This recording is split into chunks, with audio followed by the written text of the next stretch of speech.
Hello, and this is going to be day 3 and 4 of the diary entry because I ran out of space on my phone, and yesterday was a bit of a nightmare with my data and everything. And long story, I will get to it. We've got a lot to cover. This one's going to be a long one. I'm going to ramble. I do apologise. I'm going to do my best to try and keep things in a consistent and logical order, but my brain probably not going to allow it to do that. But we'll see. Apologies that I am like shirtless. It was very, very hot. I've literally just got back from town in a tent. The time is 20 minutes to 3 in the afternoon. It's a bit hot. I got a bit sweaty, so I've got my t-shirt hanging up, just drying out, and I'm just cooling down right now. So a lot to cover. The second night, not much to report on because it was a bit quieter, except for some loud, obnoxious motorbikes that were going back and forth constantly for like 2 hours. But it did stop by the time I wanted to get to bed, thankfully. So it was just drowning out the video I was trying to watch on my phone. I don't know if I mentioned this, but the council have given me £100, which has to last me 4 weeks. I don't know if you've seen the food prices recently, but £100 ain't gonna cut it. But at least, I mean, I had £20 in my bank account. That 100 made it 120, and that allowed me to stop by Argos and just pick up a little duvet cover to help with the comfort. Because if you remember, the first night was absolutely awful and really rock solid. It was just uncomfortable to lie on. I couldn't lie in one position for too long without feeling great pain, so I needed something to help with that. This duvet has done the trick nicely. I've folded it over 3 times. If it gets a bit nippy in the night, then I can just get in between the folds and have the third fold over me. And the sleeping bag has now been turned into a full-time dog bed, which Elliot absolutely loves. He can't lie on it right now, but he's lying on the 3-folded duvet, so he's still comfortable. But he's having a lot better time now as well, and he's not moving constantly trying to get comfortable and huffing and puffing and doing all that. He seems to be settling a lot quicker, and when he sleeps a lot better than I am at the moment. So I am sleeping. It's a bit broken up. I do kind of wake up and then I'm like stiff and I can't move, and then I have to toss and turn a bit to get back to so I'm comfortable and fall back to sleep. But it's improved. It's a lot better. I think I need one more duvet just to give it that little bit extra cushioning, and then I could probably lie in it like it's a bed, which would be fantastic. Especially for days like yesterday, where it rained all day and I was stuck in the tent all day. Well, I say I was stuck in the tent all day. I did manage to pop to the shops. They had some water offer on for Buxton water, which absolutely chuffed with this find. So buy one get one free on an 8-pack for £4. So that's 16 bottles for £4. That's a week's supply of water for £4. Like, what I've been doing is I've been taking empty bottles and I've been going to the charity place and just saying, can you fill those up for me? I say it, that's what I've been doing. I did it once and then I found this deal. But like, I had empty bottles, I'd fill them up. That would be my water supply, so I've always got a drink if I need one. Now I've just got, fresh water. Take out the pack, I'm good. So happy that also brought 2 meal deals, and that was my food for the day. Spent the entire day in the rain. Just had my little window here, and I actually meditated as well. Big on my rain sounds. I love my rain sounds. I actually, years back now, I made an Android app called the White Noise Machine, where you could select different types of rain, different types of wind, additional sounds like chimes and cars going by and stuff like that, and you could make your perfect white noise. I had it just a natural rain sound all day, and it was lovely. It was wonderful. Great for meditation. It was very peaceful. The rain obviously makes people stay away. It makes the wildlife stay, so I didn't have flies trying to get into the tent all day, which was nice. And the ducks were absolutely loving it. And like I say, I had my phone out, I was taking photos, I was trying to match them on a website to find out what breed of duck it was. I think I found, we've got ones that are something tough, something, I can't remember the names quite as well now, but there's a something tough which is black with a white beak, there's a Galwell, and probably shouldn't give away too much, what breeds are specifically around me, because never underestimate the power of autism, man. Like, if someone wanted to find me, they could probably go through it and go, oh, he's got all of these breeds, oh, he must be at this lake, you know what I mean? So yeah, it was actually a good day. Obviously, because I had the duvet, it was a lot more comfortable. I was happy when the rain stopped and I could stretch my legs and take the dog out for a bit. But the worst thing is obviously all the time, and I was able to find lots of stuff to keep me occupied yesterday. But what you got to think about is, it's not just those few hours, it's like every time there's going to be rain, then I'm not going to want to have to venture out very far. I'm just going to want to stay in my tent, which did hold out the water, touch wood. There's a bit of water that's kind of pooled in the bottom there, but I think that's actually more from the dog spilled water bowl, because he can't drink water without making a mess, bless him. And that was the day. So going into the evening, now I actually forget, my brain is terrible for remembering, like, my short-term memory is absolute shot, but I had 3 human interactions. One was a dog walker who clearly didn't want anything to do with me. He looked down his nose a bit at me and was just like, homeless person, this is where I walk my dog, how dare you set up your tent here. It was a bit snooty, but whatevers. There was a young couple that were just out. They just come out and have a walk around the park in the evening, and they just came by. They saw the tent and then wanted to come and make sure I saw it. They were lovely, and the guy was smoking weed, and he gave me a little bit. Now, I haven't smoked weed for I don't know how long, 6, maybe 7 years. It's been years since I smoked weed. I quit a long time ago. But I was just sitting there, I was thinking to myself, you know what, I'm just going to be going back into that tent. Maybe being high will make time go a little bit quicker. So I was just like, sure, right. And I was having a couple of puffs, just chatting away with them. They were really nice.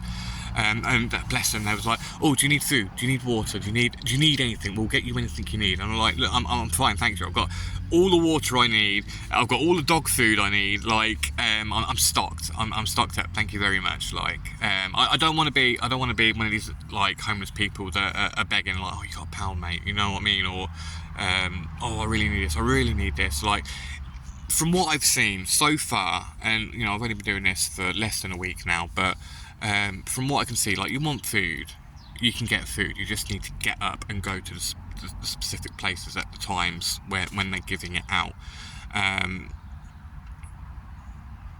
and you can get everything you need. I personally, I don't want to have to beg for anything. So when someone does offer help, I'm very much like, no, thank you. I want to be independent. I want to get things sorted myself. And I don't want to have to be a burden on anyone, sort of thing. But they were lovely. But yeah, so we give him the spliff, and then, like, as they leave, he walks off. I was just like, oh, they were nice. We go to take a puff, and the thing's gone out, and I've got no lighter, and I'm just like, oh, I need a lighter. So I kept it, I put it away, and that led to my third interaction. So I saw a third person walk past, and I wasn't going to interact. I pulled my window down. I had a little peek, like what's his name from Harry Enfield and Chums, Michael Payne, being a nosy neighbour. And I was like, oh, he's smoking as well. He will have lighter. And I just kind of jumped out and said, you're right, mate, look, can I just borrow your lighter for 2 seconds? And that started up another conversation. Now, this interaction has really got me questioning whether or not I should be talking to people that are outside the tent.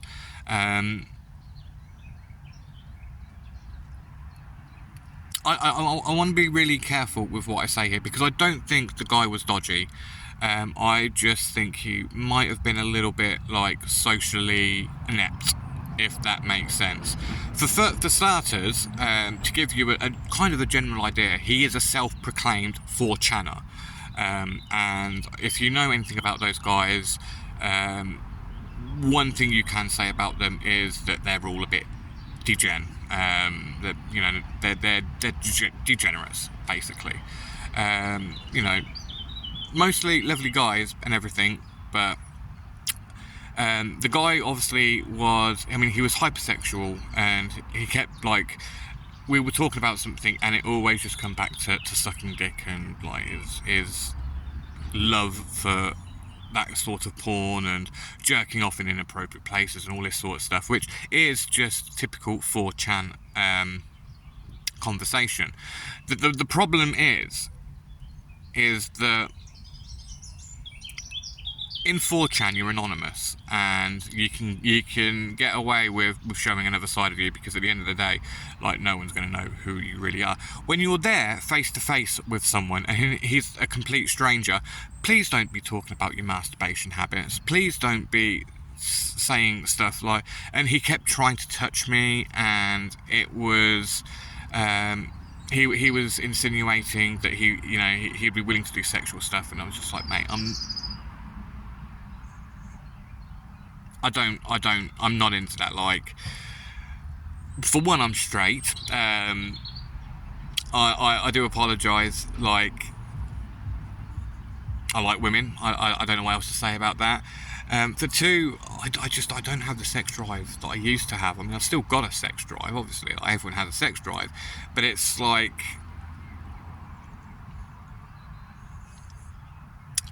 I don't know. It's just it's not really a concern. It's not something I think about anymore. It's not something I really care about. It's take it or leave it. Whereas this person was obviously very much into the whole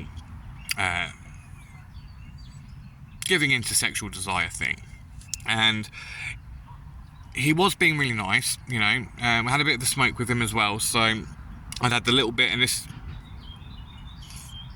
is where a bit of the problem started coming from, because I smoked a bit of his as well, and I had that when I was actually starting to feel really, really high, and I was probably feeling paranoid, and I shouldn't really be smoking in this situation. Maybe if I'm just on my own in a tent, it might make time go a little bit quicker, and that's fine if I'm in my own little bubble. But meeting other people and smoking with strangers when you're in such a vulnerable position is probably not recommended, and probably a stupid move. And this is the thing, and I'm probably going to have to do a separate video on this, because this has been toiling around in my head now ever since. The question of whether or not I should engage with people. But I think we're already at 30 minutes, and I just want to kind of be recapping the day, say what's happened to me. So I might do that as like an extra video where I just sit down and say, look, what do you do when you're homeless and you know, you just see another human? Because it's like The Walking Dead. It's like zombie survival. Like, you don't know whether that person's going to be friendly, and if they are friendly, that might offer up like opportunities and trade and stuff, like, you know, or they might be an asshole and try and beat you up and steal your shit. You just don't know. But on the other hand, like, I believe in the best in people, and I really do, and that's got me into so much trouble in the past. That I'm kind of umming and ahhing about it, especially with how I am. So it was a bit of a weird experience. It finished off, just to end this and put a cap in this. He wanted to show me where some of the other spots were, and I was like, yeah, all right, you know, because I mean, like I say, I just think it's just 4chan stuff. Like, it's stuff you talk about. Like, it doesn't mean he wanted to do anything, perhaps, or like, it's just what he's used to talking about on the internet. Whereas, you know, internet convos, just guys, they don't work IRL. You need, like, he was wearing an anime top. We talked about anime, and that was great, because like, I used to be a big anime nerd back in the day, not so much now, but I used to love them. You know, I can hold a conversation with anime and video games and, you know, all the nerdy stuff. We had a bit with our tattoos. We were showing each other our tattoos. he was a Pokemon fan. I've got like my Magikarp tattoo, which I don't know if you can see that there. So, you know, we were connecting and we were having a laugh, and everything was fine. It was just the sexual sort of side of things just really made things awkward and really kind of put me on guard, to the point where I was thinking, you know, if I have to defend myself, I'm swinging for this motherfucker, which I don't like doing, but, you know, I'm with a guy who is obsessed with sucking dick in the woods in a tent, you know. I don't want to become one of those stories. So, yeah, that was that. So the human interaction, and after that, I was a bit shaken up, and I was a bit kind of, oh my god, like I am actually vulnerable here. I am actually in a dodgy situation. I need to be more careful with who I interact with. And just as I'm about to give up hope on all of humanity and speaking to another human again, the young couple came back. This is the following day now. And they had a big bottle of like fizzy drink for me, which was lovely. I had that this morning. It was still cold. It was nice. They had a sandwich. They'd cooked some chicken wings, and they brought some of the extra chicken wings for me. It was all covered in barbecue. I feel really bad about this, and if they ever end up seeing this, I am truly sorry. I should have eaten them. I'm just very cautious of mess, and these were some sauced up chicken. Like, I would have had it all in my beard, all over my fingers, and like, you know, I still need to get some like antibacterial wipes or something to help to clean me down, but I was just a bit like, they're too messy, so I'm sorry, I'm going to have to turn those down. But the sandwich was absolutely wonderful. It was like a bacon sandwich, and then there was, like I say, the fizzy drink. Wonderful, absolutely wonderful. And they just came down to drop that off, say hi, make sure I was all right. They took my number, and like they said, you know, they're going to pop down from time to time and just check in, which is lovely. It's nice to know that, you know, there's someone out there that if something was to happen to you, they would be able to raise the alarm. It's actually, they're sweet people. They're very sweet people, and I am actually glad I talked to them. So it's this double-edged sword, isn't it? It's what do you do with people, because you just don't know what it's RNG. You're leaving your luck up to RNG Jesus. It's like, am I going to get a good person or a bad person? You just don't know. So that was that. And then I actually had another smoke with the guy as well. Again, when he come back, he actually rolled one there for us to smoke together, which was nice of him.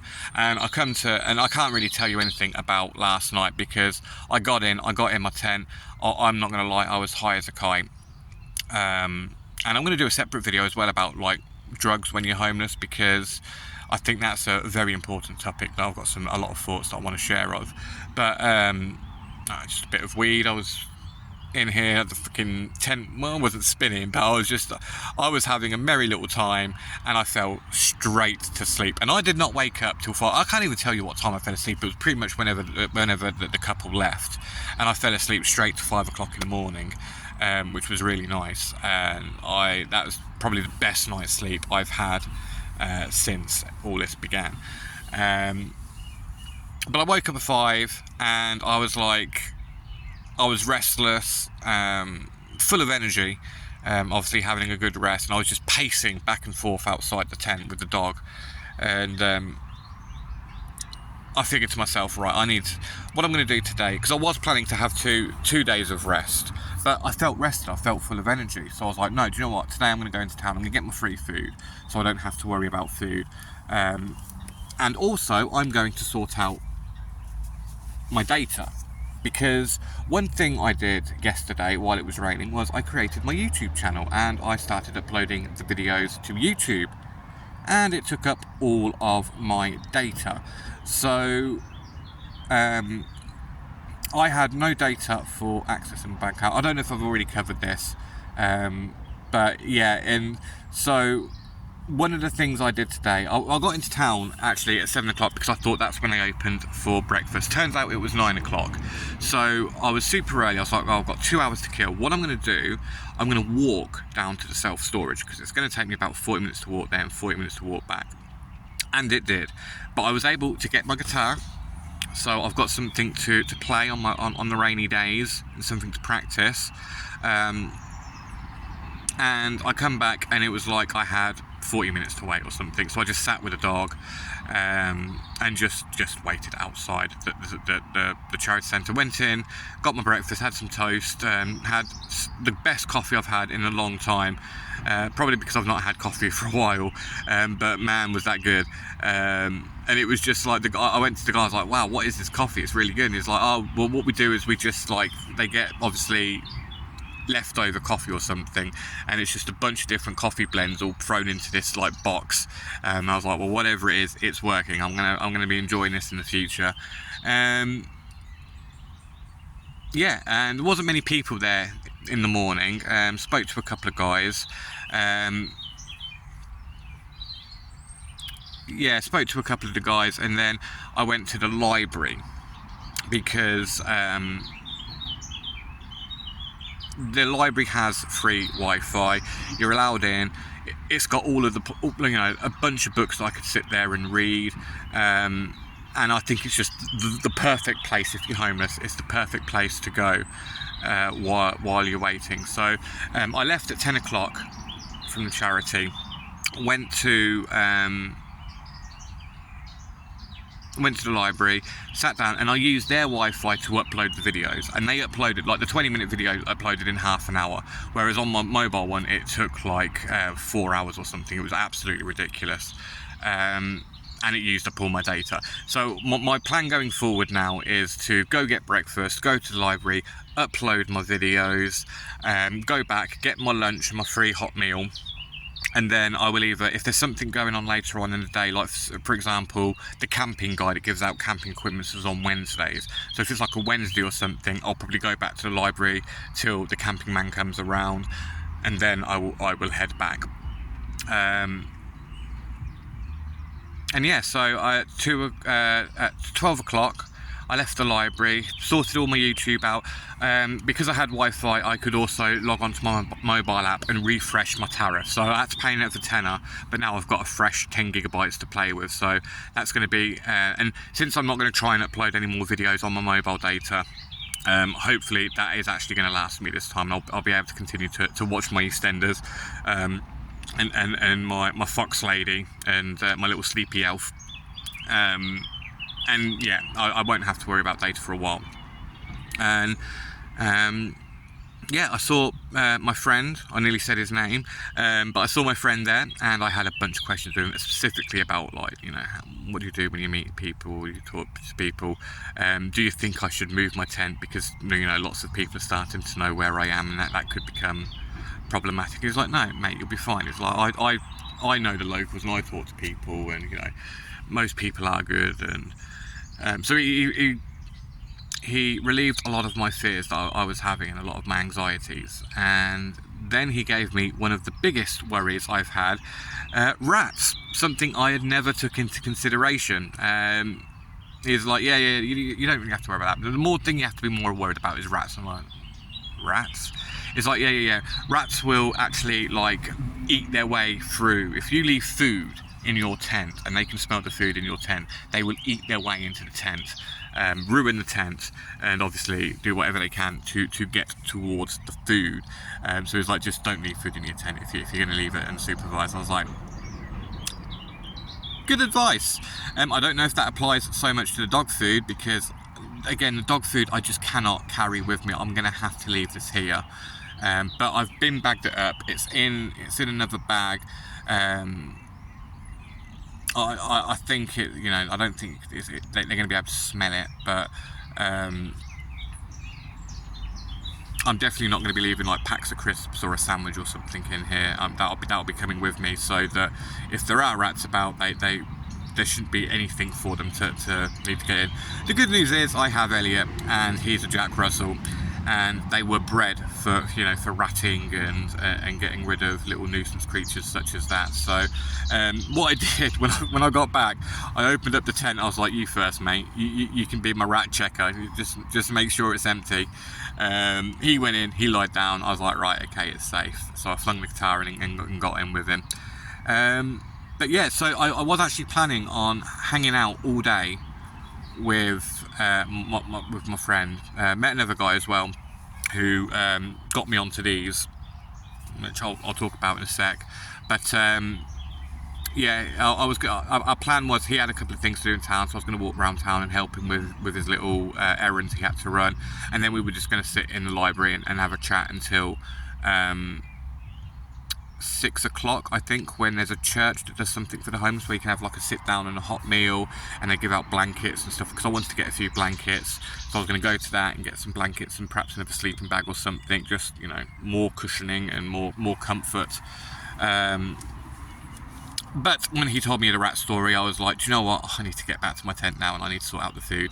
So I called it early. I got back, and here we are. So another guy I met, he's been homeless for a while. He's currently living with another, with like an elder lady that's kind of took him in and given him a roof. And one thing, so I don't really have any vices. I mean, I drink alcohol. I do love a pint, but it's not like I have to have a pint, if that makes sense. It's like if it's a Friday night or it's the weekend or something, and I've got some spare cash, like I'd usually buy, like, you know, a 4-pack of pint cans of Stella, and that would do me for the night. I used to smoke, but then I switched to vaping, and I used to have like one of the ones you just put the juice in. That's not really sustainable now in this current situation, so my plan was just to give up vaping, but it's actually been hard because again, not a lot to do in a tent, and one thing that is nice to do is just kind of sit where I am now with my little window open, blow it out the window so it doesn't affect the dog, and you know, I can just sit here and I've got Summer Dream. It's really nice berry mix. It's just something to do. So for that reason and that reason alone, it's been hard to kick. Now I've been wasting money on these because I've been buying the little disposable ones which cost like £5, and you get 1,000 puffs on them, and that will last me a day and a little bit. But that's, you know, £4 a day. Not sustainable in this current situation. And I saw this guy, and I saw on it, it was like 10,000 puffs, and I was like, wow, that's like 10 times the amount of puffs I'm getting on my £4 one. How much are you paying for it? And he goes, oh, it's only a tenner. And the maths didn't take me long to do those maths in my head. I'm like, man, I need to get that. Where'd you get them from? And I went, and they didn't have that one, so they didn't have a 10 puff one of Summer Dreams, so I had to get the 15k one, which was £15, but again, it's another 5,000 puffs. This should last me, hopefully this will last me a week, or perhaps even longer. So that plus £10, I've spent £25 today, plus £2 on a bus, so it has ended up being a rather expensive day. I haven't actually looked at my bank balance to see how much I've got left. I don't want to, but tomorrow is Saturday. I'm going to get my free food. I won't have to pay for food until Sunday, and I shouldn't have to. It depends on if I want to get the bus or not. I'm probably going to get the bus because walking it's a bit far, to be fair. So it's probably going to be another £4 tomorrow to get in and out of town. It is what it is. Eventually I'm just gonna have to walk in, get my free food, and walk back, but we'll cross that bridge when we get to it. But I think that brings us up to speed. I can't think of anything that I may have missed. If I do, I'll just do a little extra video. I do have, there's 2 other videos that I do want to kind of do that aren't diary related, just sharing my thoughts on, you know, again, the people situation when you're homeless, and when you know, what it's like when the temptation of drugs when you're homeless as well. So I'll probably do those over the weekend and upload those on Monday. I won't be able to do any uploading. I'll be going to the library tomorrow, so I'll be uploading this video, but I wouldn't be able to upload anything else until at least Monday. So that's that. So until next time.